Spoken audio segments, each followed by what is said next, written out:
I want to get the read on all of these cross currents with Anthony Scaramucci, of course, a key member of the Trump transition team, a close advisor to the president-elect. If you don't mind indulging me on this whole CNN dust-up, has that been resolved, or is it still ill will? Well, listen, I think long-term it's going to obviously be resolved, but I think that there's a little bit of nonsense there, and I would say that the journalistic standards that you learned and other journalists learned back in school, we probably have to start following them more aggressively at this point. So, you know, listen, I know everybody's trying to get ratings, Neil. I know everybody wants that gotcha story and that explosive story, but let's have a couple of standards in place. The best line of the press conference, I just listened to you guys talk, was when the president-elect said he was a germaphobe. That sort of killed a large portion of that story, don't you think? Yeah, well, certainly he was in the wrong room then, if you think about it. But let's talk about some of these other business developments. The market is trending down right now. There are a lot of cross currents to this. It could be just the leap to 20,000, easier said than done. Another has it that now he's after pharmaceutical companies. Still another has it that there's sort of dislocation on Republicans and how they go about jettisoning the health care law as it stands right now. They're not all on the same page. What is it? What do you think? Well, listen, I mean, you and I have been studying the markets our entire adult lives. The markets have had a huge run-up with all the great expectation of more economic growth and a simplified tax code, less regulation. And so markets are now trying to find a correction explanation / alibi, Neil. I don't think anything he said yesterday should be knocking the markets off. I think he's just expressing the human concern about prices. He's expressing the human concern about the health care situation. He did say something in the press conference yesterday I think is very relevant. The Democrats probably didn't like it, but he said, you know, this is an albatross or a millstone on their necks, the Affordable Care Act, and our effort to repeal and replace it will probably be very good for the Democrats so they don't have to live with this thing.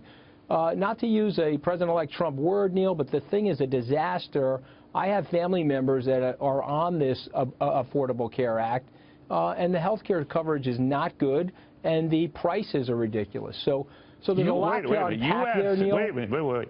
You have family members who are on the Affordable Care Act?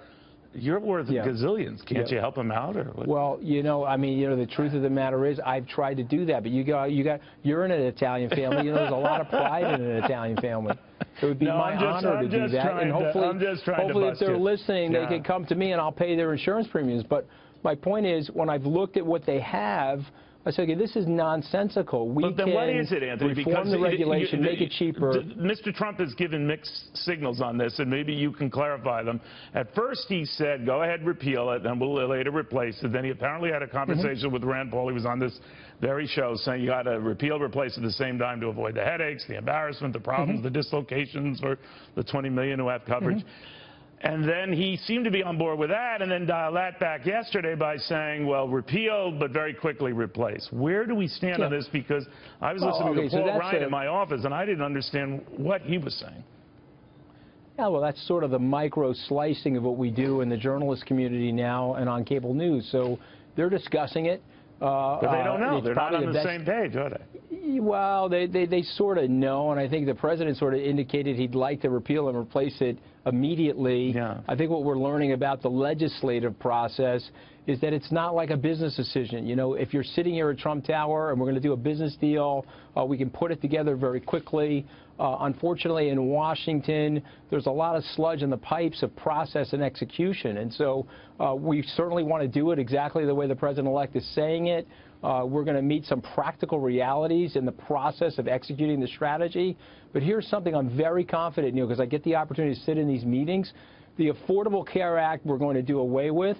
The new policies that are going to be put in place, the American people are going to be very happy with, because any time that you move regulation to make things more efficient, the costs come down. When the costs come down, you're delivering better services. So in other words, it might be a little bit of a wait, but it's going to happen. Then let me ask you about Randall Stephenson popping up in the Trump Tower today.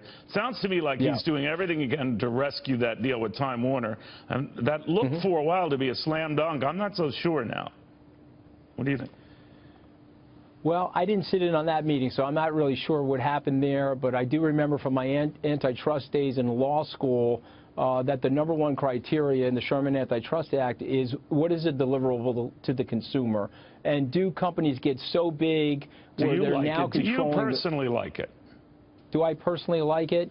I got to study it more, Neil. You know, I'm not one of those knee-jerk pundits. I'd really have to look at it and look at it through the lens of what the process should be for the law. Here's what I do know. Our system is so wonderful that these companies can become gigantic, like a Microsoft or this situation or Exxon, Standard Oil years ago, or AT&T or IBM.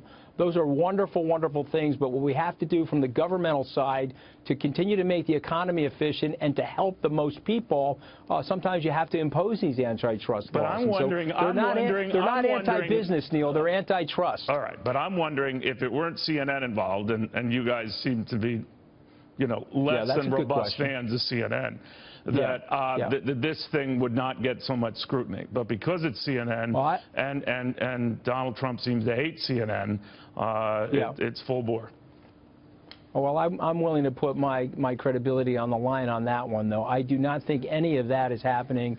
Whatever the internecine fight is, I don't think so, Neil. Okay. You know, one of the things that we're trying to do here... I think you're blocking with me right now. No. Come on. Senator Sessions brought this up. We're trying to return the standards of objectivism to the judicial process and the justice system. And so we want to look at these things case by case, clinically and objectively, because when you do that, Neil, you inspire and instill business confidence around the country. And so if you're going to be on a witch hunt in that direction, that's going to be a disaster for us. We all know that here at Trump Tower. Mr. Trump is not even thinking that way. Believe me, there's so many different things that he's working on right now, and there's so many things that he's concerned about. I would put that in a very lower bucket. Okay, I'll write it down. We're now. Happy New Year. I haven't seen you in a while. Happy New Year. To you as well.